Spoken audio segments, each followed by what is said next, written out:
Hey! So, welcome to another week of my self-experiment of living out self-help journey books, literally as much as I can, one by one. And I'm still on the Think and Grow Rich by Napoleon Hill. And this week's chapter is interesting. It is what I thought would be pretty taboo for the 1930s when this book was published. But hey, let's go into it. So this chapter is called The Mystery of Sex Transmutation. And since I don't want to mislead you, I will read his definition. The meaning of the word transmute is, in simple language, the changing or transferring of one element or form of energy into another. The emotion of sex has back of its possibility of three constructive potentialities, and they are the perpetuation of mankind, the maintenance of health, the transformation of mediocrity into genius through transmutation. So number 3 is the highlight of this whole chapter.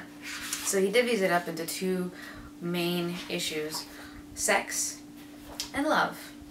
And the first half, he explains how sex can be used, well, let's take this back a little bit, how you can use sexual energy to spark creativity. And with that creativity, you can become more of a genius. He uses the word genius a lot in this chapter. That's why I use the word genius right then. And then in the second half, he makes sure you reins that in and focus it and mingle in the energy of sex with the emotion of love and in romance. Because without that, you might get a little too crazy. As people know, we've all witnessed the individual or ourselves who have let sexual energy lead us blindly into the night. Well, what's really cool about this chapter is not only that he talks about sexual energy and being creative about it, but he explains this idea of infinite intelligence, that universal subconscious that surrounds us all the time, and how to get to that level. So basically, to get to that level, you need your mind to be at a higher vibrational level. Higher vibrations, you say, well, where does that come from? Well, he gives 10 things, and then there is more than that, but there's 10 things that can stimulate your mind to a higher level of vibration. The first being the desire for sex expression. 2, love. 3, a burning desire for fame, power, or financial gain. 4, music, which is what, it's so quiet in this room without music. Music. 5, friendship between either those of the same sex or those of the opposite sex.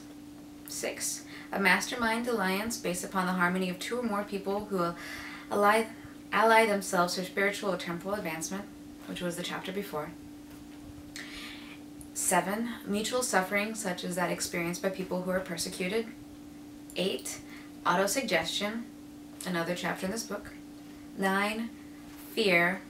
And then 10 is narcotics and alcohol. Sun's coming out.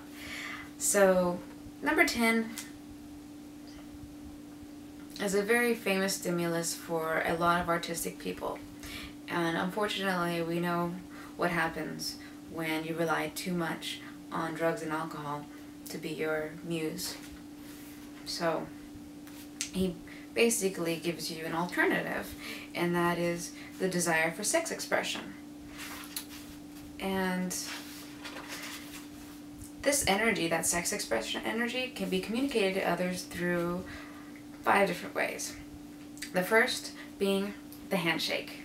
So either the handshake like this or the firm handshake or whatever it is, the touch of the hands indicate instantly the presence of magnetism or the lack of it. 2, the tone of voice. Magnetism or sex energy is the factor with which the voice may be colored or made musical and charming. 3, posture and carriage of the body. Highly sexed people move briskly and with grace and ease. I guess so. I'm trying to think about people that I know that are highly sexed and if they walk quickly. And I don't think they do. I don't think they do at all. But hey, comment if you think otherwise, if you've met otherwise. But according to Napoleon Hill, they move briskly. I do agree with the grace and ease, that part, yes. 4, another way that this energy can be communicated to others is the vibrations of thought. Highly sexed people mix the emotion of sex with their thoughts and may do so at will, and in that way may influence those around them. 5, body adornment. People who are highly sexed are usually very careful about their personal appearance. They usually select clothing of a style becoming of their personality, physique, complexion, etc.